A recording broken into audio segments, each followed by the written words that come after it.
when I've had enough of your beauty. Bon retour à Montréal.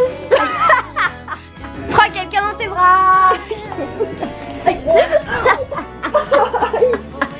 Salut, du coup je suis de retour à Montréal. Voilà, et qui dit retour à Montréal dit quatorzaine obligatoire. Confinement, isolement, ennui.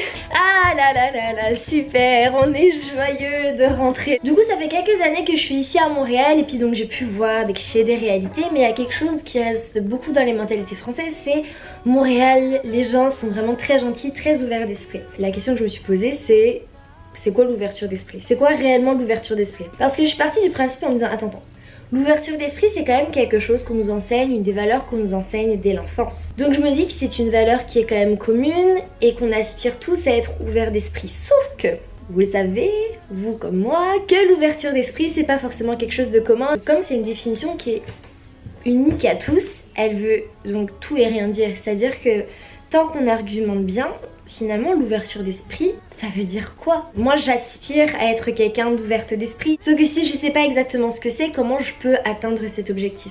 Et donc ça c'est un peu ma résolution de quatorzaine. Et cette résolution suit celle de Coca-Cola qui en ce moment fait une grande campagne plus ouverte que jamais et qui sont des résolutions après confinement pour dire est-ce que la vie doit vraiment revenir comme celle avant le confinement.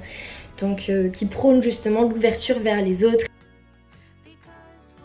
Et pour ça je vous ai demandé, où est mon téléphone? On va aller chercher mon téléphone. Je vous ai demandé sur Instagram de me dire c'est quoi pour vous l'ouverture d'esprit. En quelques mots, quels sont les critères pour vous qui sont primordiaux pour être quelqu'un? Quelles sont les bases d'une personne ouverte d'esprit? Je vais vous partager quelques réponses. Vous avez tous fait un lien avec l'ouverture d'esprit et la manière dont les personnes abordent les opinions et les connaissances des autres. Et surtout, ils intègrent l'idée que d'autres devraient être libres d'exprimer leurs opinions et que la valeur de leurs connaissances devrait être reconnue, respectée. Vous m'avez parlé d'acceptation. Alors, acceptation de l'autre, de la religion, des choix de vie, de l'orientation sexuelle. Et suite à ça, avec l'acceptation, il y a aussi beaucoup une partie d'empathie. Vous m'avez fait des liens surtout avec l'empathie, donc se mettre à la place des autres, se remettre en question, comprendre le point de vue de l'autre, ne pas juger. Et il y a une autre école qui disait plutôt l'ouverture d'esprit, c'est fermer les yeux sur ce que fait l'autre et être indifférent. Je trouve qu'il y a un paradoxe dans l'ouverture d'esprit parce qu'on a chacun nos limites. Alors c'est des limites sociales, c'est des limites qui sont dues encore une fois à notre éducation, à notre réseau, à nos valeurs, notre raison de vivre, notre vie, etc. Mais à chaque fois, l'ouverture d'esprit c'est envers l'autre. Mais est-ce que ce serait pas sain et élévateur dans notre construction personnelle d'apprendre à être ouvert d'esprit envers soi-même? Et là, c'est à partir de ce moment-là que je vais parler beaucoup. Ok, à partir de maintenant, ne vous attendez pas à une explication qui va vous révéler quoi que ce soit. Là, je vais juste essayer de faire un chemin mental. J'ai commencé à essayer de trouver des chemins, etc. Mais je me suis dit, ok, je vais le faire de façon spontanée et puis bon... En espérant que ce soit compréhensible, vous allez rentrer dans ma tête en fait, pour résumer.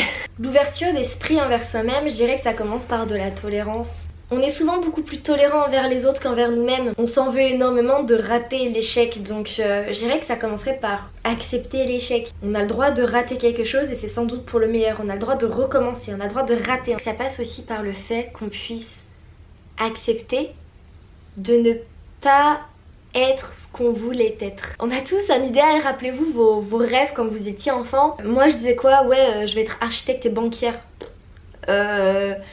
Excusez-moi, aujourd'hui j'ai absolument pas envie d'être architecte ou banquière et finalement je sais que c'est pour le meilleur, c'est pas un rêve que j'ai abandonné, c'est vraiment parce que je décide et je sais que c'est mieux, parce qu'il y a eu l'expérience, parce que j'ai découvert ce que j'aimais, donc à 20 ans c'est encore normal qu'aujourd'hui vous ayez des envies et que finalement elles puissent changer. Sauf que quand on est petit, la société nous donne encore le choix de se tromper et plus on grandit, moins c'est toléré. Donc en fait se dire ok mais j'ai toujours voulu ça, ouais mais peut-être qu'en fait c'est plus ce que je veux. Et parce que j'ai évolué, j'ai grandi, j'ai appris des choses et ça passe par le travail, ça passe par nos passions, ça passe pour nos relations avec les autres et nos orientations sexuelles. À ce moment-là, quand on se rend compte qu'on n'est peut-être pas cette orientation sexuelle-là, qu'on a peut-être changé, évolué, etc. Ben là, il faut beaucoup d'ouverture d'esprit envers soi-même pour tolérer ça, pour accepter et pour continuer de s'aimer. On est avec des préjugés et avec un mode de vie qui est encouragé par la société et un mode de vie qui n'est pas encouragé. Et c'est facile de s'en vouloir, de ne pas correspondre à ce moule. Et là je vais parler du coup d'orientation sexuelle, mais ça marche vraiment pour tous, qu'on se rend compte qu'on ne corresponde pas à un moule. On peut se détester, on a tout entre les mains pour pouvoir être ce qu'on veut être. Mais je dis pas que c'est facile, et surtout qu'il y a des modes de vie qui sont encouragés, et je peux en faire une liste très claire et que personne pourra nier, et des modes de vie qui ne sont absolument pas encouragés. Donc dans les modes de vie qui sont encouragés, on le connaît tous, c'est tu fais des études, des grandes études ou une formation, tu as un travail, tu rencontres quelqu'un, tu te maries, tu as des enfants, tu achètes une maison, etc. Je dis pas que c'est un mode de vie qu'il faut bannir, c'est pas vrai, c'est très très très bien. Mais est-ce que ça veut dire que ça correspond à tout le monde? Est-ce que ça veut dire que c'est le maître mot? Pas forcément, et c'est très difficile. Déjà aujourd'hui, tu as des enfants tard, tu peux être jugé, tu as des enfants tôt, c'est étrange. Tu n'as pas de travail à 30 ans, tu n'as jamais travaillé parce que tu as voyagé partout, tu as fait ou pour n'importe quelle raison. C'est étrange, tu n'as pas un CDI, c'est étrange. Donc vous voyez, juste dans le moule, il y a des sous-moules. Et puis juste le fait du CDI, je vais parler d'une réflexion que je me suis fait la dernière fois. Quand on était plus jeune, on avait tout ce truc, ouais, alors moi, je veux pas avoir d'horaire, de oui, moi je veux pas travailler dans un bureau. Et plus on grandit, plus finalement, moi je vois autour de moi des amis où finalement leur rêve c'est de décrocher un CDI, etc. Et je me suis posé la question, c'est est-ce que quand on est plus jeune, c'est de la naïveté que de réfuter le fait qu'avoir un CDI à 25 ans c'est génial, ou est-ce que c'est peut-être juste parce que c'est plus facile et sécurisant? Aujourd'hui je pense qu'il y a un peu des deux, c'est que oui on peut s'éclater avec un CDI, c'est juste que j'ai aussi l'impression chez certains qui avaient plein de rêves et que tout d'un coup ils se sont rendus compte qu'il y avait beaucoup de difficultés et que tout d'un coup c'était plus facile et plus sécuritaire d'avoir ce CDI là dans cette boîte là plutôt que de réaliser ses rêves. L'ouverture d'esprit à ce moment là elle revient parce que je vais être assez tolérante pour me pardonner si je rate, être assez courageux, empathique envers moi-même si j'affronte des difficultés, etc. Personne pourra croire en vous autant que vous pouvez croire en vous. Et encore une fois là quand je vous parle, je me parle à moi-même en fait, je suis pas moralisatrice du tout.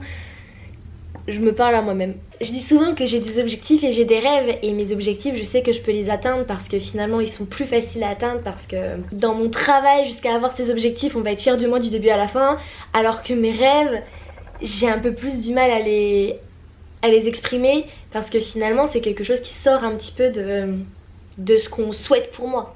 Voilà ce mot, je le souhaite pour toi. Je souhaite pour toi que tu aies un CDI, je souhaite pour ça que tu trouves une femme, je souhaite...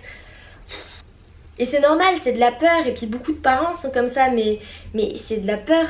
Et ce qu'on souhaite, je suis pas mère, mais à nos enfants c'est de la sécurité, c'est qu'ils soient bien et qu'ils ne galèrent pas trop. C'est pour ça que je pense qu'il y a aussi beaucoup de parents qui ont du mal avec leur sexualité de leurs enfants, avec leurs rêves, c'est qu'ils ont peur qu'ils se prennent toute la misère du monde sur la tête. Donc il y a deux solutions, c'est soit se recroqueviller et puis cacher sa vraie nature, ou sinon y aller vraiment. Et là si t'y vas, il faut être prêt. Et je pense qu'il faut nous apprendre dès un jeune âge à être prêt, à s'aimer, à s'accepter, à être tolérant. C'est difficile de se dire que vous aimez ça alors que toute votre vie et tout votre entourage vous dit que c'est honteux d'aimer ça par exemple.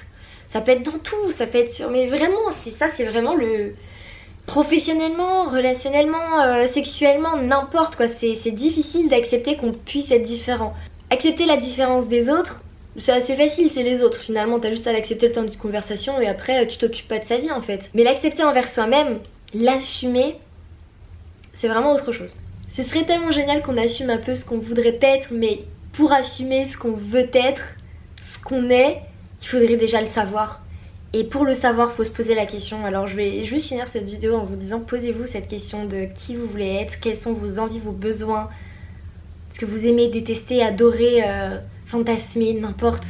Et que finalement, ça peut être débattu, mais on est là, c'est pour être heureux, et je me dis que ça passe par l'ouverture d'esprit envers les autres, mais surtout envers soi-même. Je me suis un peu emportée, et puis c'est sans doute allé dans tous les sens, ça peut peut-être rien dire ce que j'ai dit.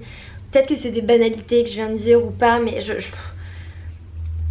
pense que c'est important parce que moi j'ai souvent oublié d'être fière de moi, j'ai souvent oublié que j'avais le droit moi de rater, et j'ai souvent accepté la nouveauté, le changement, l'originalité chez les autres et rarement chez moi. Je sais pas si vous aimez quand je me perds comme ça dans mes pensées, ça doit être un peu insupportable à suivre.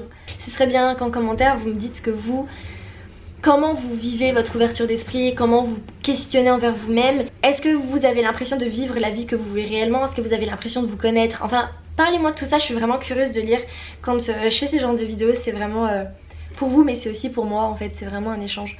Donc j'espère que vous avez aimé et on se dit à très très vite, donnez-moi vos retours.